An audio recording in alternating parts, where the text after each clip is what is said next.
आशिका दायम लिकाए दोस्त में दारंदे दोस्त, आशिका दायम लिकाए दोस्त में दारंदे दोस्त, दरगम राहत रिजाए गए दोस्त में दारंदे दोस्त। जिंदा कुनी फिदाए तू वर्ब कुशी रजाए तू, हर चिकुनी फेदाए तो दिल शुदा मोबतालाए तो। आशिकरा कय आल्लाह আমরা তো পাগল হয়ে আছি কখন তুমি মৃত্যু দিবা, মৃত্যুর পরেই তো তোমার সঙ্গে সাক্ষাৎ হবে আর মোলাকাত হবে। আল্লাহ ওই মৃত্যুর অপেক্ষায় আছে, কারণ মৃত্যুর পরেই তোমার সঙ্গে আমাদের মোলাকাত হয়ে যাবে। আল্লাহর নবী বলেন দুইটা জিনিস তোমাদের মধ্যে ভয়ঙ্কর আকার ধারণ করবে, হুব্বুদ দুনিয়া ওয়া কারাহিয়াতুল মাউত। দুনিয়ার প্রেম আর ভালোবাসা, দুনিয়ার মহব্বত তোমাদের এমন গভীরে চলে যাবে, মৃত্যুর আগের দিন পর্যন্ত তুমি তোমার সামনের ভবিষ্যৎ প্ল্যান নিয়ে আগাইবা, অথচ আসরের সময় তোমার জানাজা হবে। কথা বলেন ঠিক কিনা? আসরের সময় তোমার জানাজা হবে, জোহরেও তোমার খবর নাই, ফজরের সময় তোমার খবর নাই, আর এই দুনিয়া তোমাকে কবরের মাটি দিয়া থামাবে। এই জন্যে কোরআনে বারবার আল্লাহ তাআলা বলেন দুনিয়া যেন তোমাদেরকে ধোঁকা না দে, ফালা তাগুররান্নাকুমুল হায়াতুদ দুনিয়া ওয়ালা ইয়াগুররান্নাকুম বিল্লাহিল গারুর। দুনিয়া যেন তোমাকে ধোঁকা দেয়, জাহান্নামের ইন্ধন আর জাহান্নামের লাকড়ি বানায়া তোমাকে নিয়ে না যায়। সতর্ক থাকতে হবে। এই কারণে আজকে মুসলমানদের এই দুর্দশা। আল্লাহ কোরআনে বলেন ওয়াতাসিমু বিহাবলিল্লাহি জামিআ, সকলে মিলে আল্লাহর রজ্জুকে মজবুত করে ধরে রাখো। আল্লাহর রজ্জুকে, কোরআনকে ছেড়ে দিবা, বিজাতিরা তোমাদেরকে নিয়ে ফুটবল খেলবে। কথা বলেন ঠিক কিনা? ওয়া জামানা মুআজ্জাজ থে আমিলে কুরআ হোকর, हम खार व ज़लील हुए हैं तारिके कुरआ होकर। সাহাবায়ে কেরাম গোটা বিশ্বের মধ্যে ছিল সকলের কাছে সমাদৃত, সকলের শ্রদ্ধার পাত্র, সবার কাছে অত্যন্ত তাজিমের বস্তু ছিল। কেন ছিল? কেন ছিল? তারা ছিল কোরআনের প্রেমিক। জোরে বলেন ঠিক কিনা? আর তোমাদের কেন এই বেইজ্জতি, অপমান আর লাঞ্ছনা? কারণ একটাই, সেটা হলো তোমাদের মধ্যে কোরআন নাই, কোরআনের মহব্বত আর ভালোবাসা তোমাদের মধ্যে নাই। তোমরা কোরআনকে যখন ছেড়ে দিয়েছ, তখন থেকে তোমাদের অপমান অবধারিত হয়ে গেছে। ওয়া জামানা মুআজ্জাজ থে আমিলে কুরআ হোকর, हम खार ज़लील हुए हैं तारिके कुरआ होकर। हजरत उलमाए केराम, बेरादरान इस्लाम, पर्दार आड़ालेर मा ओ बोनेरा, আল্লাহ পাকের দরবারে লাখো কোটি শুকরিয়া যে রব্বে কায়নাত এই বৃষ্টি বাদলের মৌসুমেও আজকের এই সুন্দর জান্নাতি প্যান্ডেলে আমাদের কিছু মানুষকে আসার বসার উলামায়ে কেরামদের জুবান থেকে মূল্যবান আলোচনা শোনার তৌফিক দান করেছেন। এই জন্যে অন্তরের অন্তঃস্থল থেকে কালিমাতুশ শুকর আদায় করি, জোরে সুরে বলি আলহামদুলিল্লাহ। আপনারা পোস্টারে নাম দেখেছেন খতিবে বাঙ্গাল হযরতুল আল্লামা জুনায়েদ আল হাবিব দামাত বারাকাতুহুম কিছুক্ষণের মধ্যেই আমাদের মাঝে উপস্থিত হয়ে যাবেন ইনশাআল্লাহ। আজকের মাহফিলে যিনি প্রধান আকর্ষণ, যাকে বাংলার তারেক জামিল বলা হয়, প্রায় পৃথিবীর 100টি রাষ্ট্র যিনি ভ্রমণ করেছেন দাওয়াত তাবলীগের নিসবতে। হযরতের সাথে আমার বহু প্রোগ্রাম হয়েছে, বিমানের সফর, টেকনাফ সহ আরো অনেক জায়গায় প্রোগ্রাম হয়েছে। অত্যন্ত বিচক্ষণ আলেমে দ্বীন, অত্যন্ত প্রজ্ঞা এবং অভিজ্ঞতা সম্পন্ন একজন আলেমে দ্বীন। তিনিও কিছুক্ষণের মধ্যে ইনশাআল্লাহ আমাদের মাঝে চলে আসবেন। আমার মনে হয় আমরা যারা এখনো দোকানপাটে, বাজারে, মেলাতে এই সুন্দর প্যান্ডেল, সিরাজনগরের যুবকরা আজকের এই সুন্দর প্যান্ডেলের আয়োজন করেছে, মাহফিলের আয়োজন করেছে, তাদের ইখলাস এবং তাদের নেক নিয়তের বরকতে আল্লাহ তাআলা আজকের দিনটাকেও ভালো রেখেছেন, আলহামদুলিল্লাহ।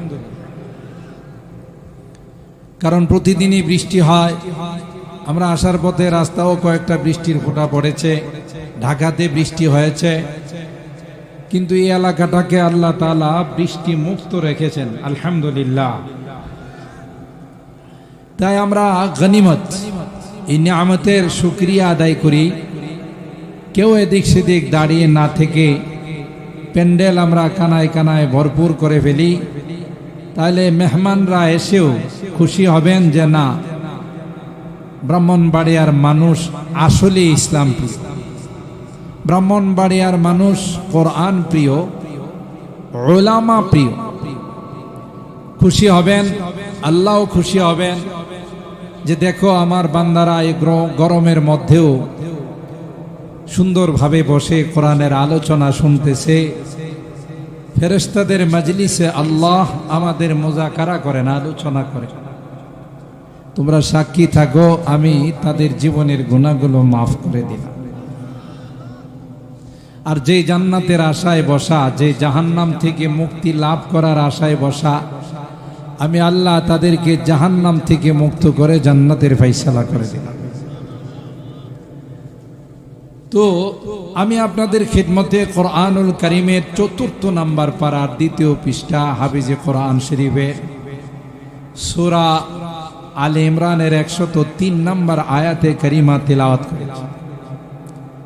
এই সংগঠনের নাম হলো একতা যুব সংগঠন। তো একতা যুব সংঘের আজকের এই মাহফিল, একতার বড়ই প্রয়োজন। আজকে আমাদের মধ্যে একতা নাই বলে বিশ্বের বিভিন্ন জায়গায় মুসলমানরা মার খাচ্ছে, ঠিক না? মুসলমানদের মার খাওয়ার পিছনে বড় কারণ হলো আমাদের মধ্যে একতা নাই।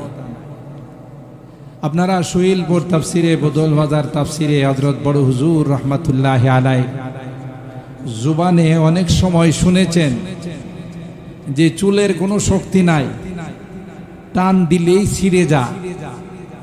কিন্তু এই চুলগুলো যদি একত্রিত করা হয়, 20টা, 30টা, 40টা চুল, আপনি ইচ্ছা করলেই ছিঁড়তে পারবেন, তাই না? ইচ্ছা করলেই পারবেন না, কারণ এগুলো যখন আলাদা ছিল তাদের কোনো শক্তি ছিল না। একত্রিত যখন হয়ে গেছে তখন ইচ্ছা করলে তাদের সাথে এই চুলগুলোকে আপনি বল প্রয়োগ করে কিছু করতে পারবেন। ঠিক তদ্রূপ আজকে মুসলমানদের অনৈক্যের কারণে এবং মুসলমানদের মধ্যে কিছু মির্জাফর, কিছু মুনাফিক থাকার কারণে ফিলিস্তিনের মুসলমানরা মার খায়, কাশ্মীরের মুসলমানরা মার খায়, ভারতের মুসলমানদেরকে নামাজরত অবস্থায় পিছন দিয়া লাথি মারে, স্পর্শকাতর জায়গাতে আঘাত করে।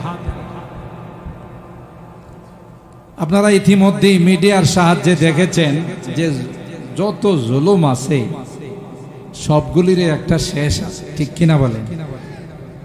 জোয়ার শুরু হয়ে গেছে ভারতেও। এ আকাটা নরেন্দ্র মোদী তারও থাকার আর সুযোগ হবে না, ঠিক কিনা বলেন? जो जलाता है किसी को खुद जलता है जरूर, शमा भी जल जाता है परवाना जल जाने के बाद। যে আরেকজনকে জ্বালায় নিজেকেও জ্বলতে হয়, আরেকজনের দৌড়াইলে নিজেও দৌড় দিতে হয়, ঠিক না? বাংলাদেশকে নিয়ে বহু হাসি তামাশা করছে, এখন নিজের গদি নিয়ে টানাটা, ঠিক কিনা বলেন? হ্যাঁ, এক মাঘে শীত যায় না। আজকে মুসলমানদের অক্কির বড় প্রয়োজন। ১৫০০ বছর পূর্বে রাসূল আকরাম সাল্লাল্লাহু তাআলা আলাইহি ওয়াসাল্লাম আমাদেরকে ভবিষ্যৎবাণী করে গেছে, ইউশিকুল উমাম আন তাদাআ আলাইকুম তাদাইয়াল আকিলাতি ইলাল কাসা। একটা সময় আসবে আমার উম্মতের উপর সমস্ত বিজাতিরা তাদের উপর চড়াও হবে। যেমনি ভাবে জিয়াফত করলে, খতম করলে, দাওয়াতি মেহমানরা আইসা যিনি আয়োজন করছে তার সব খাওয়া দাওয়া শেষ করে একবারে পাতিল মুছে চলে যা, ঠিক তদ্রূপ গোটা বিশ্বের সকল মুসলমানদেরকে বিজাতিরা একত্রিত হয়ে চড়াও হবে, তাদেরকে শেষ করে দেওয়ার জন্য। সাহাবায়ে কেরাম আরজ করলেন, ওয়ামিন কিল্লাতিন নাহনু ইয়াউমাইযিন ইয়া রাসূলুল্লাহ, ওগো আল্লাহর নবী, তখন কি আমরা সংখ্যায় কম থাকবো সেজন্য? আল্লাহর নবী বলেন, বাল আনতুম ইয়াউমাইযিন কাসীর, না, সংখ্যায় তোমরা কম থাকবে না, সংখ্যায় বেশিই থাকবে। তবে ওয়ালাকিন্নাকুম গুসাউন কাগুসাইস সাইল, খড়কুটার মতো হয়ে যাবে তোমরা। বৃষ্টি আসলে খড়কুটাকে যেমন পানি ভাসায় নিয়ে যা, তোমাদের মধ্যে অনক্ষের কারণে তোমরা খড়কুটার মতো হয়ে যাবে, তোমাদেরকে বিজাতিরা ভাসায় নিয়ে চলে যায়। ওয়ালা ইয়ানজিআন্নাল্লাহু মিন সুদুরি আদুবিকুমুল মাহাবাতা মিনকুম ওয়ালা ইয়াখযিফান্নাল্লাহু ফি কুলুবিকুমুল ওয়াহান। আরো কি হবে?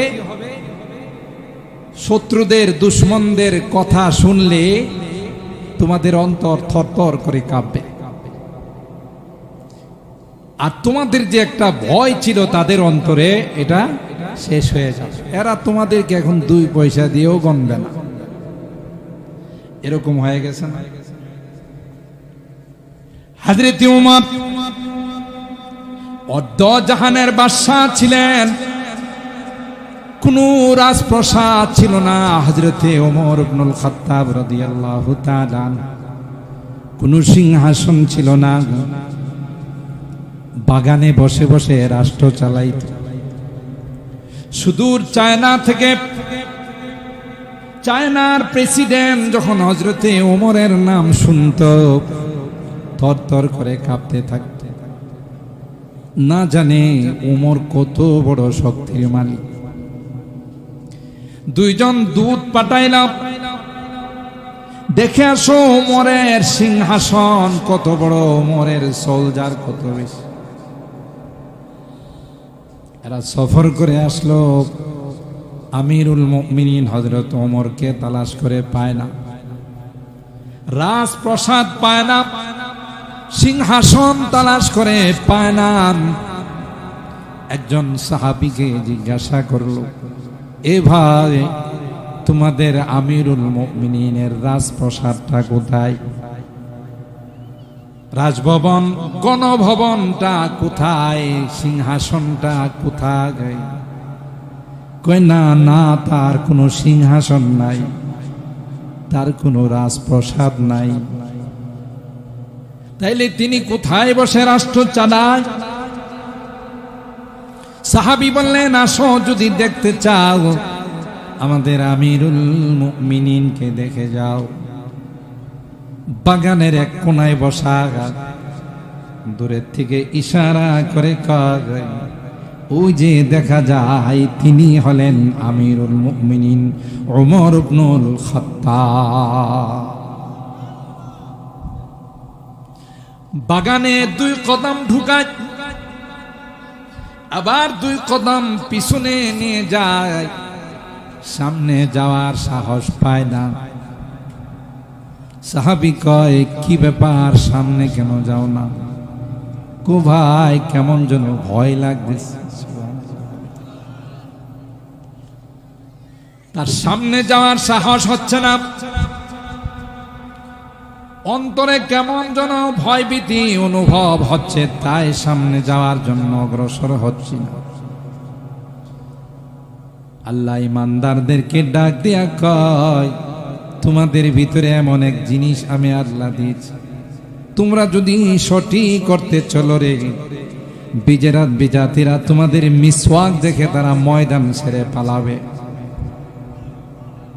আমিরুল মুমিনিন, আমিরুল জিহাদ, জিহাদের আমির বললেন, কয়েকদিন হয়ে গেল যুদ্ধ হচ্ছে কিন্তু বিজয় আসতেছে না, ফাতা আসতেছে। মনে হয় আমাদের থেকে কোন একটি শূন্য ছাড়া পড়ে গেছে। সুবহানাল্লাহ। হযরত বড় হুজুর সুহিলপুর তাফসীর মাহফিলে আসতেন, আমি তখন ছাত্র। এই আল্লাহর বান্দাকে কখনো দেখা যায় নাই যে উযু করছে। সেই বাসার থেকে উযু করে তাফসীর মাহফিলে আসতেন, যতক্ষণ পর্যন্ত তাফসীর মাহফিলে থাকতেন কোনোদিন উযু করতে দেখা যায় না। একদিন কোনো কারণে উযু করতে বসলেন, পকেটে হাত দিয়ে কি যেন হারাই গেছে, আফসোস করে বলতেছেন, ইন্না লিল্লাহি ওয়া ইন্না ইলাইহি রাজিউন। আমরা মনে করছি হয়তো টাকা পড়ে গেছে, না হয় কোনো দামি জিনিস পকেট থেকে পড়ে গেছে। জিজ্ঞাসা করলাম, হুজুর কি হারাই গেছে? কই না না, হারায় না, মিসওয়াকটা আমার পকেটে ঢুকাইতে মনে নাই। মিসওয়াক করা ছাড়া আমি ওযু করব আর এই ওযু দিয়ে কথা বলবো, আমার একটা কথাও আজকে মানুষের মধ্যে আসর করবে না। আল্লাহু আকবার। এক একটা কথা গুলির মতো, এক একটা নসিহত মানুষের কলবের মধ্যে এমন ভাবে ঢুকে যাইতো। আমরা দেখেছি যে মানুষগুলো একসময় জোয়ারি ছিল, যে মানুষগুলো একসময় চুরি ডাকাতি করত, যে মানুষগুলো নামাজ পড়তো না, আল্লাহর ওলির কথাগুলো তাদের দিলের মধ্যে এমন ভাবে আঘাত করত, এমন ভাবে যায় বিনত। পরবর্তীতে দেখা গেছে তাদের চেহারার মধ্যে দাড়ি চলে আসছে, 5 ওয়াক্ত নামাজ তাদের থেকে কোনোদিন মিস হয় না। রাগ করবেন না, এখন যেই পরিমাণে মাহফিল হয়, যেই পরিমাণে তাফসীর হয়, তখন কিন্তু এত বেশি তাফসীর হতো না, এত মাহফিল হতো না। কিন্তু আমার অভিজ্ঞতার আলোকে আমি বলি, যত পরিমাণে যেই বেশি তাফসীর মাহফিল হচ্ছে, ওয়াজ হচ্ছে, কিন্তু সেই পরিমাণে মানুষের মধ্যে আমল নাই। কথা কি ঠিক বললাম?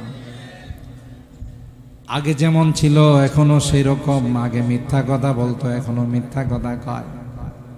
আগে প্রতারণা করতো, এখনো প্রতারণা করে। আগে মানুষের জায়গা দখল করতো, এখনো তাই করে। কোরআনের মাহফিল দিনের মধ্যে আসর করে না, কারণ আমরা যারা কথা বলি আমাদের মধ্যেও আমল নাই। আল্লাহ মাফ করুক, আমাদের মধ্যে ঢুকে গেছে টাকার লোভ। আমার এক উস্তাদ, আমি যখন বয়ানের মাঠে নামি, এখনো আছেন, আমি বললাম, হুজুর মানুষ তো কয় বয়ান করার জন্য, আমি বয়ানের মাঠে নামবো কিনা? বললেন, 2 শর্তে বয়ান করতে পারো যদি বয়ান করার ইচ্ছা থাকে। 1 নাম্বার হলো টাকার প্রতি লোভ করবা না। যেদিন টাকার প্রতি লোভ করবা, সেদিন তোমার কথা মানুষের কাজে লাগবে না। ব্রাহ্মণবাড়িয়া থেকে অনেক সময় মাহফিল করে যায়, আপনারা রাগ করেন না, বিশ্বাস করবেন না, আমার পকেট থেকে 2000 টাকা দিয়ে তেল নিতে হয়, কিন্তু কোনোদিন কথা কাহারো কাছে প্রকাশ করি না, কারণ যেদিন টাকা চাইবো সেদিন থেকে আর কথার মধ্যে কোনো নূর থাকবে না। 2 নাম্বার শর্ত ছিল হাদিস পড়াও, মাদ্রাসায় পড়াও, ওইটা কোনোদিন বাদ দিবা না, ওইটাকে আসল রাইকা যতটুক পারো বাহিরে দিনের খেদমত করবা। এখন আমাদের মধ্যে এখলাস না, অনেকে আছে চুক্তি করে এত টাকা না দিলে যাব না। আমাকেও অনেকে ফোন দিয়া কই হুজুর আপনার ডিমান্ড কত? আমি বলে আমার ডিমান্ড যেহেতু বলছেন 2 লাখ। হুজুর এত টাকা? আমি কই যেহেতু ডিমান্ড বলছেন আমার চাইতেই হবে, কম সম চায়া লাভ কি? 2 লাখ দিবেন? হুজুর এত তো দিতে পারবো না। তাহলে বলেন এত দর কষাকষি হোক, কত দিতে পারবে? 1.5 লাখ দিতে পারবে না? এত তো দিতে পারবো না। তাহলে জিজ্ঞাসা করলেন দিতেই পারবেন না তো জিজ্ঞাসা করলেন? এটা একটা ব্যাপক মহামারী হয়ে গেছে। ছোট ছোট বাচ্চাগুলো বয়ান করে, এরা কন্টাক্ট করে বয়ানে যায়, এজন্য কোন রকমের আসর হয় না কথা। এ খতিবে বাঙ্গাল কতদিন যাবত মাঠে আছে, আজ পর্যন্ত আমি দেখি নাই কোথাও টাকা পয়সা নিয়ে কোনো বার্গেনিং। কথা বলেন ঠিক কিনা? কারণ এরা বড়দের সুহবত পাইছে। হযরত বড় হুজুর রহমাতুল্লাহ আলাইহির ছাত্র হযরত হাফিজজির জুতা টানছে, এমনি আল্লাহ এত বড় বানায় না। হযরত শাইখুল হাদিস রহমাতুল্লাহ আলাইহির সাথে ছিলেন, কোনদিন চাইতে আমি অন্তত পক্ষে দেখি নাই। আমাদের আকাবেররা হযরত বড় হুজুর রহমাতুল্লাহ আলাইহি সুইলপুর তাফসীর মাঠে তাফসীর শেষে যা দিত, কইছে এত টাকা দিয়ে আমি কি করব, অর্ধেক তাফসীর মাঠে আবার দিয়া যাই। সুবহানাল্লাহ কইবেন না? এমনি কি ওনাদের কথায় মানুষ হেদায়েত পাইছে? এখন মাহফিল কর্তৃপক্ষ যারা আছেন আপনারাও রাগ করেন না, এটা আমার অভিজ্ঞতার আলোকে বলতেছে। আমরা যারাই মাহফিল করি, মসজিদ হোক, মাদ্রাসা হোক, যুবকদের উদ্যোগে হোক, কবরস্থানের উদ্যোগে হোক, এদেরও একটা টার্গেট থাকে যে যত বেশি কালেকশন করা যায়। এটা দরকার, মসজিদ চালানোর জন্য, মাদ্রাসা চালানোর জন্য দরকার হয়, কিন্তু টার্গেটটা যখন এটা থাকে তখন এই কথার মানুষের উপর আসর করে। বক্তার কথা আসর হয় না, শ্রোতারা আসে। আমাদের এদিকে তো মেলার সংখ্যা এখন কম, বিভিন্ন জায়গাতে গেলে 2 কিলোমিটার পর্যন্ত শুধু মেলাই চলে। শ্রোতারা অনেকে আসে যে একটা বাৎসরিক মাহফিল হচ্ছে, মেলাতে অনেক কিছু পাওয়া যাবে, শ্বশুর বাড়িতে দাওয়াত দিছে, দাওয়াত তো ভালো করে খাওয়া যাবে। মাহফিল একটু শুনলে শুনলাম, না শুনলে নাই। যেই কারণে ফলাফল জিরুর কুঠা, ফলাফল কিছুই পাওয়া যায় না। ঠিক কিনা বলেন? বাস্তবতা হলো তাই। আপনারা আমার প্রতি রাগ করেন আর খুশি হন। মুসলমানদের রোগ থাকবে, মুসলমানদের ভয় থাকবে কাফেরদের উপর। নাম শোনার সাথে সাথে থরথর করে কাঁপতে থাকবে। ঠিক কিনা বলেন? ওয়ালা ইয়ানজিআন্নাল্লাহু মিন সুদুরি আদুবিকুমুল মাহাবাতা মিনকুম ওয়ালা ইয়াকযিফান্নাল্লাহু ফি কুলুবিকুমুল ওয়াহান।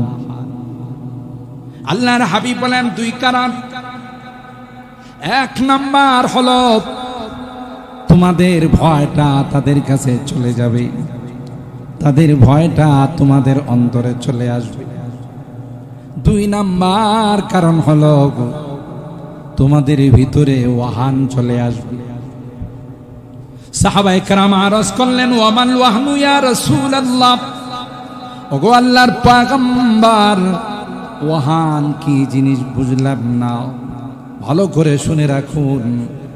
আল্লাহর হাবিব কয় হুব্বুদ দুনিয়া ওয়া কারাহিয়াতুল মাউত।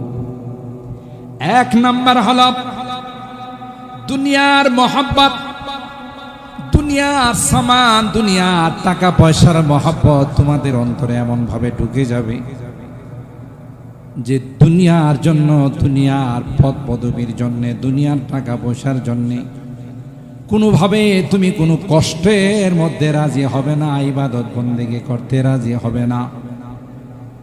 না জানি বন্দেগী করতে গেলে, ইবাদত করতে গেলে আমার দুনিয়ার কোনো ক্ষতি হয় কিনা।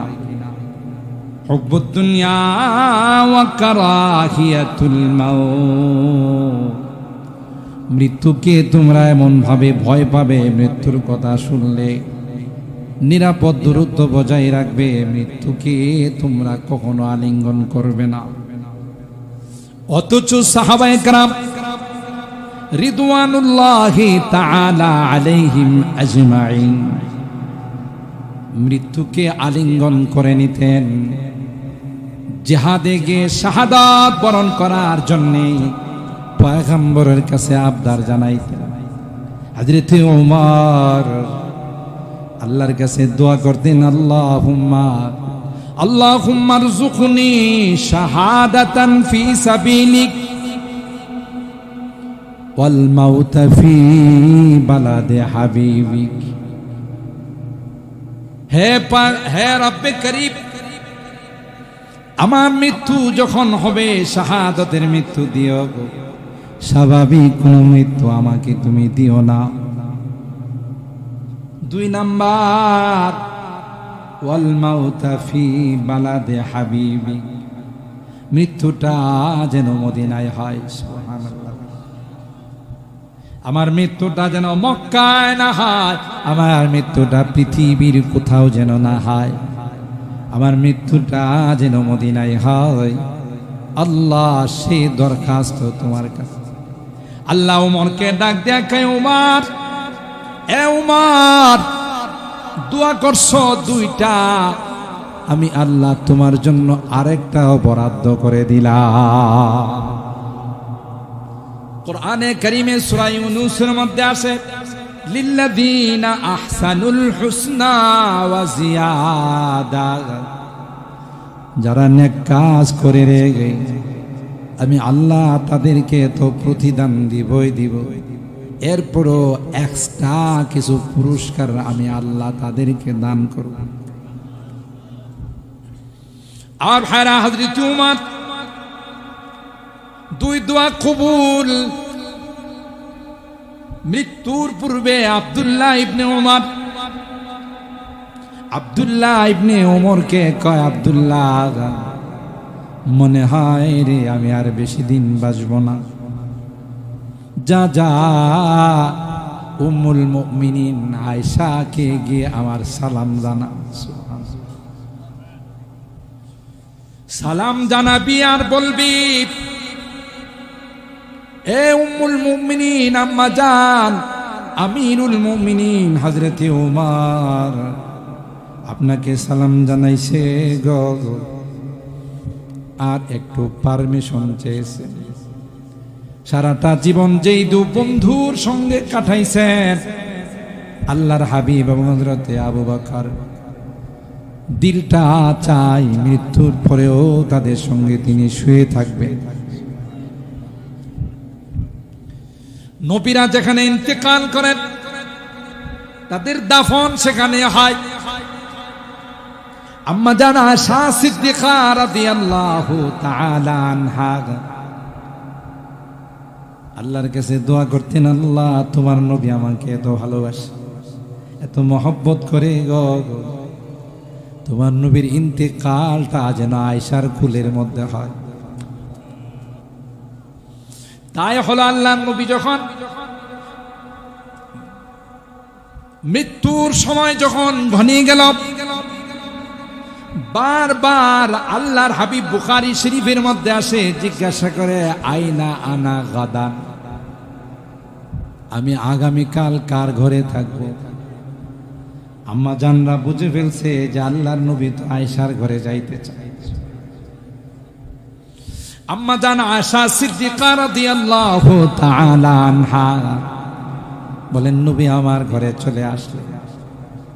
আল্লাহর নবী ব্যথায় কাতর হয়ে আমার কুলে বসে আছেন, মাথাটা আমার রানের উপরে আছে, এই মুহূর্তে আজরাইল আলাইহিস সালাম আয়েশা বললেন, ওগো নবী, আল্লাহ আপনাকে সালাম জানাইছে। আল্লাহ নবী সাহাবায়ে কেরামদেরকে বলেন, খুইরা লাভ বাইনাদ দুনিয়া ওয়াল আখিরাত, বাইনাদ দুনিয়া ওয়া মা ইনদাল্লাহ। আল্লাহ তার এক বান্দাকে দুনিয়া এবং পরকালের মধ্যে স্বাধীনতা দিয়েছেন। দুনিয়াতে থাকবেন না, আপনি আমার কাছে চলে আসবেন। আল্লাহর ওই বান্দা আল্লাহর কাছে যাওয়াটাকে শ্রেয় মনে করলেন, আল্লাহর কাছে যাওয়াটাকে প্রিয় মনে করলেন। কথা শুনতে দেরি হয়, হযরত আবু বকর কান্না থামাইতে পারে না। সাহাবায়ে কেরাম বললেন, আবু বকর, এ আবু বকর, কান্নার কি আছে? একজন মানুষের কথা বলল, তিনি দুনিয়া এবং পরকালের দুইটার কোনোটা অবলম্বন করতে পারে। এখানে কান্নার কি পাইলা? আবু বকর কয়, তোরা বুঝবি না, ওই মানুষটা আর কেউ নয় রে, এই মানুষটা আমার কলিজার টুকরা নবী। সূরা নাসর নাজিল হলো, ইদা জাআ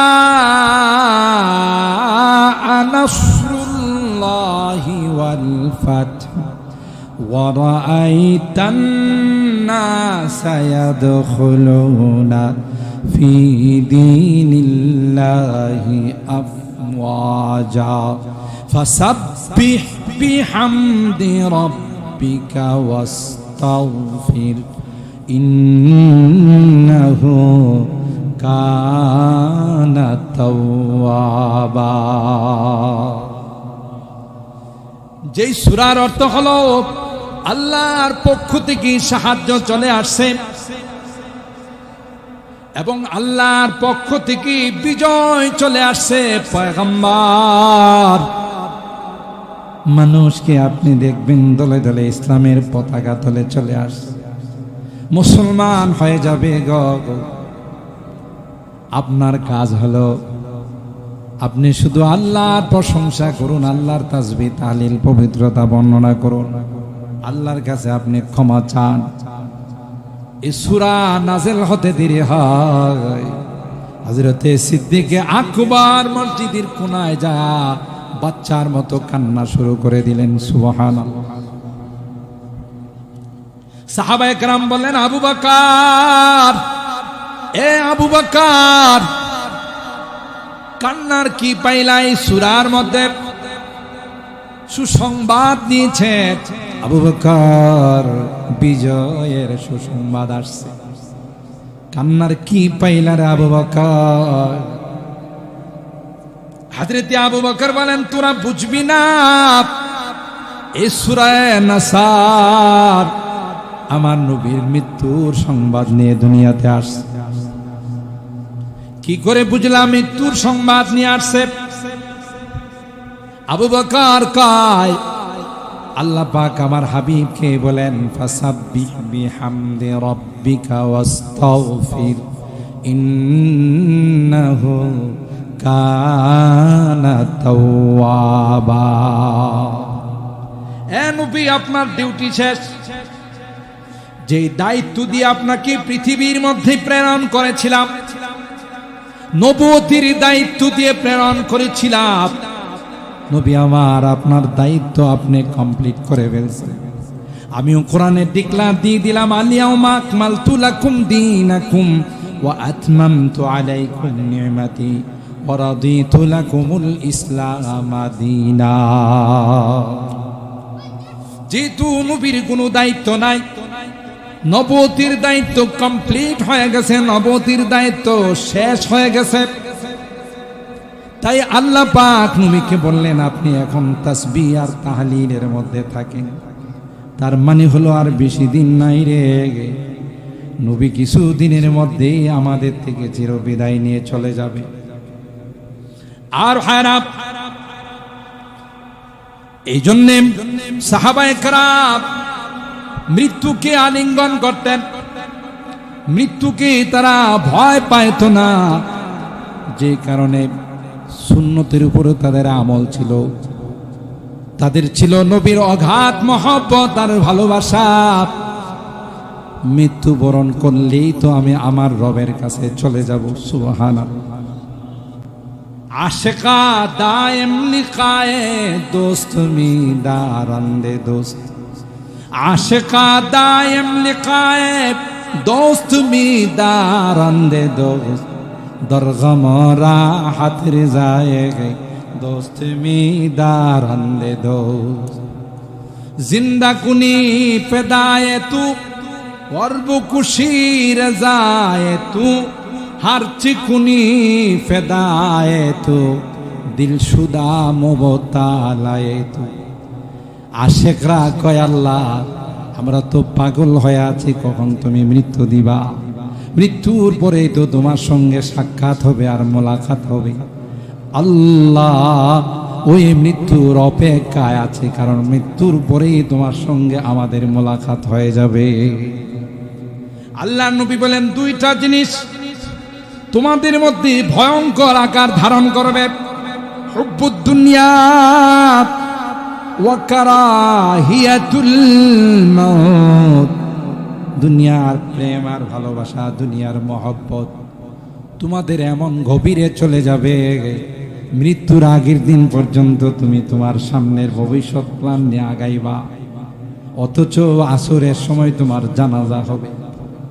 কথা বলেন ঠিক কিনা? আসরের সময় তোমার জানাজা হবে, জোহরেও তোমার খবর নাই, ফজরের সময় তোমার খবর নাই, আর এই দুনিয়া তোমাকে কবরের মাটি দিয়া থামাবে। এই জন্যে কোরআনে বারবার আল্লাহ তাআলা বলেন, দুনিয়া যেন তোমাদেরকে ধোঁকা না দে, ফালা তাগুররান্নাকুমুল হায়াতুদ দুনিয়া ওয়ালা ইয়াগুররান্নাকুম বিল্লাহিল গারুর। দুনিয়া যেন তোমাকে ধোঁকা দে, জাহান্নামের ইন্ধন আর জাহান্নামের লাকড়ি বানায়া তোমাকে নিয়ে না যা। সতর্ক থাকতে হবে। এই কারণে আজকে মুসলমানদের এই দুর্দশা। আল্লাহ কোরআনে বলেন, ওয়াতাসিমু বিহাবলিল্লাহি জামিআ, সকলে মিলে আল্লাহর রজ্জুকে মজবুত করে ধরে রাখো। আল্লাহর রজ্জুকে, কোরআনকে ছেড়ে দিবা, বিজাতিরা তোমাদেরকে নিয়ে ফুটবল খেলবে। কথা বলেন ঠিক কিনা? ওয়া জামানা মুআজ্জাজ থে আমিলে কুরআ হোকর, हम खार व ज़लील हुए हैं तारिके कुरआ होकर। সাহাবায়ে কেরাম গোটা বিশ্বের মধ্যে ছিল সকলের কাছে সমাদৃত, সকলের শ্রদ্ধার পাত্র, সবার কাছে অত্যন্ত তাজিমের বস্তু ছিল। কেন ছিল? কেন ছিল? তারা ছিল কোরআনের প্রেমিক। জোরে বলেন ঠিক কিনা? আর তোমাদের কেন এই বেইজ্জতি, অপমান আর লাঞ্ছনা?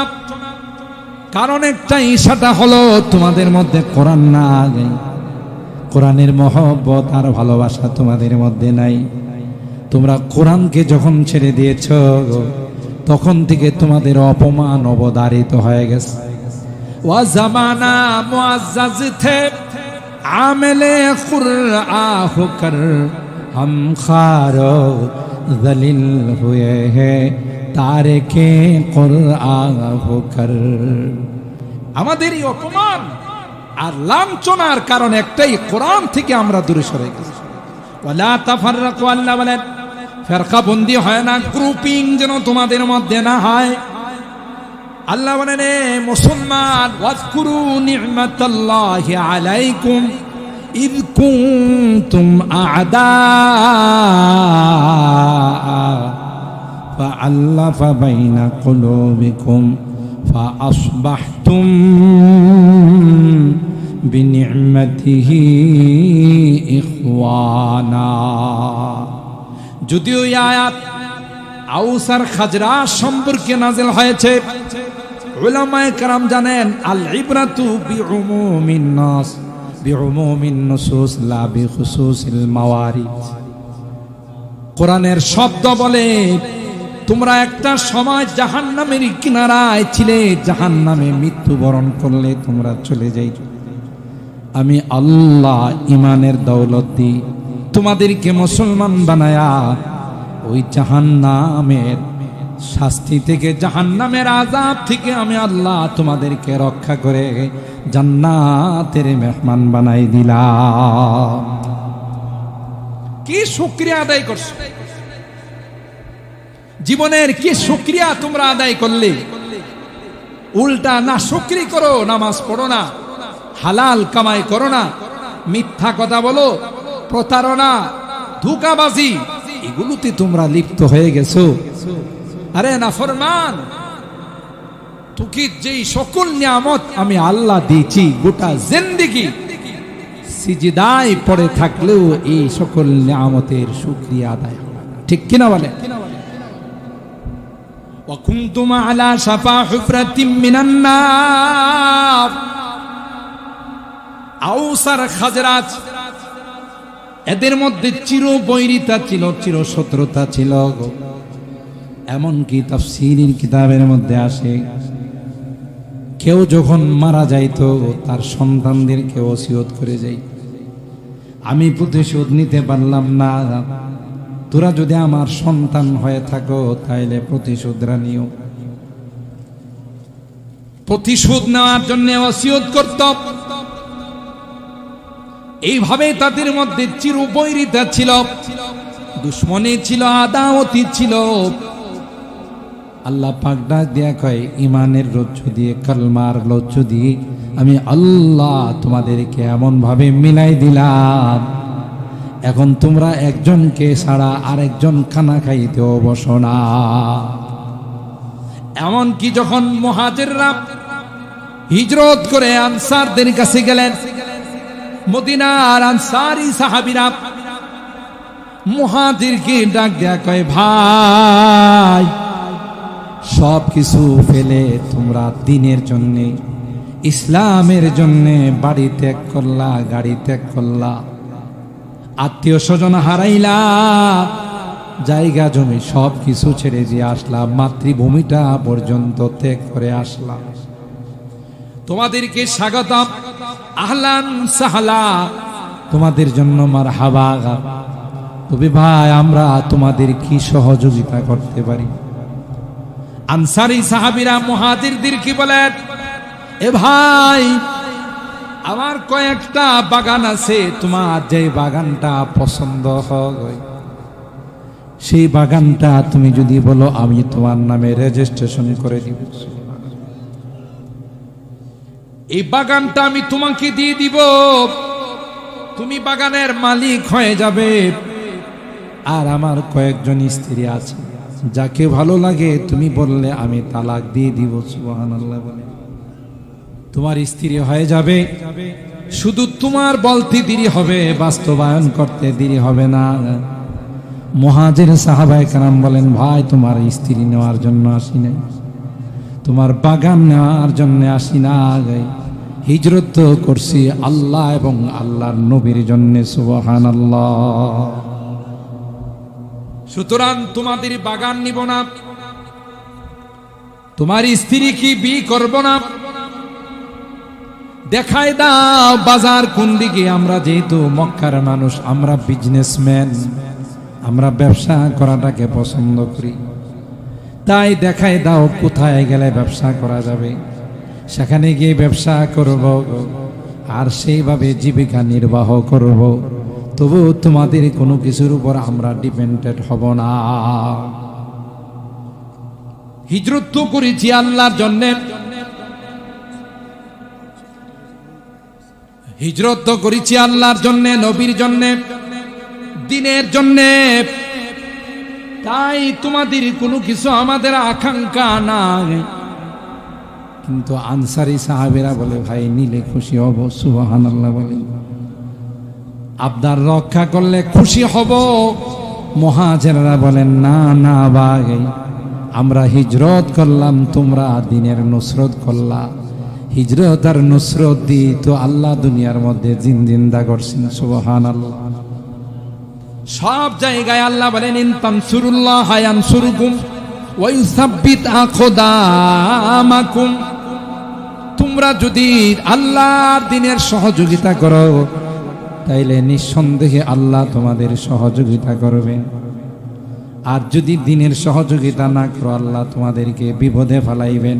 ওয়া ইউসাব্বিত আকদামাকুম। আর দ্বীনের উপর আল্লাহ তোমাদের কদমকে মজবুত করে রাখবেন। শুধু তাই নয়, কবরে কিয়ামতের কঠিন ময়দানে তোমাদের এই নুসরত আর তোমাদের এই সাহায্য আল্লাহর আদালতে গিয়ে তোমাদের জন্য সুপারিশ করবে। বিধান দুনিয়ারই জিন্দেগি দিয়ে, দুনিয়ারই সম্বল দিয়ে পরকালের জন্য কিছু রেখে যাও। দুনিয়ার মহব্বত অন্তরের মণিকোঠায় যেন ঢুকতে না পারে, তাইলে এই দুনিয়া তোমাকে চিরদিনের জন্য বরবাদ করে ফেলবে। তখন তুমি আফসোস করবা, হায় হায় আমার না অনেক টাকা পয়সা ছিল, আমার না অনেক ধন সম্পদ ছিল, আজকে কোনোটাই আমার কাজে আসতেছে না। ইয়া লাইতাহা কানাতিল কাদিয়া মা আগনা আন্নি মালিয়া হালাকা আন্নি সুলতানিয়া। এই বলে বলে আফসোস করতে থাকবে, কোথায় গেল আমার মাল, কোথায় গেল আমার ধন সম্পদ, কোথায় গেল আমার দবদবা শান শৌকত। আল্লাহ বলেন এখন আফসোস করলে লাভ হবে না। যখন তোমার আফসোস করার দরকার ছিল তখন তুমি করো নাই। এই জন্য এই সুযোগগুলো আসলে যার যার মতো করে ইখলাসের সাথে, মানুষকে দেখানোর জন্য না, আমার আল্লাহকে খুশি করার জন্য, আমার কবরের সঙ্গী পাওয়ার জন্য, হাসরের ময়দানে সঙ্গী পাওয়ার জন্য এই সমস্ত নেক কাজের মধ্যে অংশগ্রহণ করা। সাহাবায়ে কেরামদের সামনে এই জাতীয় কোন সুযোগ যখন চলে আসতো তাদের মধ্যে মুসাবাকা হতো, প্রতিযোগিতা হতো। হযরতে আবু বকর সিদ্দিক রাদিয়াল্লাহু তাআলা আনহু, আল্লাহ নবী বললেন দ্বীনের পথে কে সহযোগিতা করবা? ঘরে যা ছিল সব নিয়ে চলে আসছে। সুবহানাল্লাহ বলেন। আর হযরত ওমর বলতেছেন যে আজকে আবু বকরকে 2 নম্বরে ফেলাই, আমি 1 নম্বরে। আমার যা ধন সম্পদ আছে তার শিক্ষিত তো আবু বকরের নাই, অর্ধেক নিয়ে আসছে। আল্লাহ পাক তার হাবিবের জুবানে মুবারক দিয়ে প্রকাশ করে দিয়েছেন যে আপনি জিজ্ঞাসা করেন ওমর কি নিয়ে আসছে, ওমর তুমি কি নিয়ে আসছো দ্বীনের জন্য? আমার ঘরে যা ছিল তার অর্ধেক নিয়ে আসছে। আবু বকর তুমি? বলেন ইয়া রাসূলুল্লাহ অর্ধেক না, যা ছিল সবই নিয়ে আসছে। বুখারী শরীফের হাদিসে আসে জান্নাতের এমন কোন গেট নাই যে গেট দিয়ে আবু বকরকে আহ্বান করা হয়, যে গেট দিয়ে আবু বকরকে আহ্বান করা হয়। আল্লাহ এই জন্যই তো আল্লাহ তাদেরকে নবীর সহচর, নবীর ডান হাত বাম হাত, সাহাবীর মর্যাদা আল্লাহ দিয়েছেন। অন্য কাউকে আল্লাহ তাআলা এই মর্যাদা দান করেন নাই। তো প্রতিযোগিতা চলতো তাদের মধ্যে, যা ছিল তাই দিয়ে দিত, কারণ তাদের সামনে আর টার্গেট ছিল পরকাল। কিন্তু আমাদের ভিতরে দুনিয়া এমন ভাবে ঢুকে গেছে, হাজারো চেষ্টা করলেও আমাদের থেকে কিছু আসবাব, কিছু সামান, কিছু টাকা পয়সা বের হওয়াটা বড় কষ্ট। আলহামদুলিল্লাহ আমরা দিই, কিন্তু আরো বেশি বেশি দেওয়া দরকার, কারণ এটা আমার নাজাতের ওসিলা হবে। এই বাইতুল জান্নাত জামে মসজিদ আপনারা জানেন আল্লাহ তাআলা এখানে একটি সুন্দর মসজিদ বানাই দিয়েছেন, এবং এই ওসিলায় বাজারে আসা যাওয়ার পথে আমরা জামাতের সাথে নামাজ পড়তে পারি। এই জায়গা, মসজিদের ডেকোরেশন, মসজিদের জন্য ওযুখানা, সব কিছু একটি সুন্দর অবস্থান আলহামদুলিল্লাহ আল্লাহ তাআলা পৌঁছাই দিয়েছেন। এগুলো আপনাদেরই দান অনুদান, এখানে কোনো বিদেশি ডোনেশন, কোনো বাহিরের বড় কোনো অঙ্ক আসে নাই। এই এলাকার অত্র আশপাশের আপনারা যারা আছেন, সিরাজনগর, সাতিয়ান, বুধল, মালিহাতা, নন্দনপুর, তেলিনগর, সুহিলপুর এই আশপাশের মানুষের দান অনুদানে আল্লাহ তাআলা আজকে সুন্দর একখানা মসজিদের ব্যবস্থা করে দিয়েছেন। এই মসজিদ যেহেতু আমাদের সামনে আরো অনেক কাজ মসজিদের, এখনো মসজিদের নিচের কাজ বাকি আছে। মসজিদের কত সুন্দর সুন্দর মসজিদ হয়ে যাচ্ছে। আমি কয়েকদিন আগে এক মসজিদে নামাজ পড়লাম, এত সুন্দর ডেকোরেশন মসজিদের নিচতলায়। তো আমি মসজিদের ইমাম সাহেবকে জিজ্ঞাসা করলাম, আপনারা এই ডেকোরেশন কিভাবে করলে? কয় হুজুর, আমরা বিভিন্ন জায়গা থেকে নকশা সংগ্রহ করে এখানে কাজ করছি, শুধু মসজিদের নিচতলাতে 1 কোটি টাকা খরচ করছি। আল্লাহর ঘর সুন্দর করার জন্য এখন আল্লাহর বান্দাদের মধ্যে প্রতিযোগিতা হয়। আর কতদিন হয়ে গেল বাইতুল জান্নাতি মসজিদের এখন আমরা ফ্লোরের মধ্যে টাইলস লাগাইতে পারলাম না। তো এতে যদি আমরা অংশগ্রহণ করি, 2 জন বড় বড় বক্তা আমাদের সামনে চলে আসতেছে, আল্লামা জুনায়েদ আল হাবিব সাহেব, আল্লামা নজরুল ইসলাম কাসিমি দামাত বারাকাতুহুম কিছুক্ষণের মধ্যেই আমাদের মাঝে উপস্থিত হবেন। আমার যেহেতু নানার বাড়ির এলাকা, আমি আপনাদের কাছে চাই, একে তো এলাকার সন্তান আর নানার বাড়ির কিছু দাবিও আছে, সেই জন্য আমি মাঝে মধ্যে আপনাদেরকে 10-15 মিনিট একটু বিরক্ত করি, কারণ খতিবে বাঙ্গাল আসলে স্টেজে চলে আসবে। আল্লামা নজরুল ইসলাম কাসিমি সাহেব দেরি করবেন না। এই জন্য আমরা স্বেচ্ছায় কে কে আছি যে আমি মসজিদের কাজের জন্য, মসজিদের কাজ কমপ্লিট করার জন্য 5,000, 10,000, 20,000, 2,000, 3,000 বা আমি সিমেন্ট দিব, বালু দিব, এই জাতীয় স্বীকৃতি আমরা কে করতে পারি কিছু অল্প সময়ের জন্য? যেহেতু ওনারা চলে আসলে আর সময় নেওয়া যাবে না, এমনিতে অলরেডি 11টার কাছাকাছি টাইম হয়ে গেছে। এই জন্য কে আছেন একটু স্বেচ্ছায় বলেন, আল্লাহ তাআলা বরকত দিবেন, জানে মালে, অর্থ সম্পদে, হায়াতে, দৌলতে, ইনশাআল্লাহ আল্লাহ তাআলা বরকত দিবেন। বুদলের দলিল লেখক শফিক সাহেব 2000 টাকা, মারহাবা বলেন। আল্লাহ তাআলা জানে মালে বরকত দান করেন। আল্লাহ তাআলা কামাই রুজি রোজগারে আমাদের মাহবুব মামা 1000 টাকা আল্লাহ কবুল করেন, কামাই রুজি রোজগারে বরকত দান করেন। ছেলেরা বাইরে আছে, আল্লাহ তাআলা তাদের কামাই রুজি রোজগারে বরকত দেন। সব রকমের কেউ যাবেন না, ওনারা চলে আসতেছেন। জি, আমাদের আরেক মামা 1000 টাকা দিয়েছেন, আল্লাহ তাআলা কবুল করেন।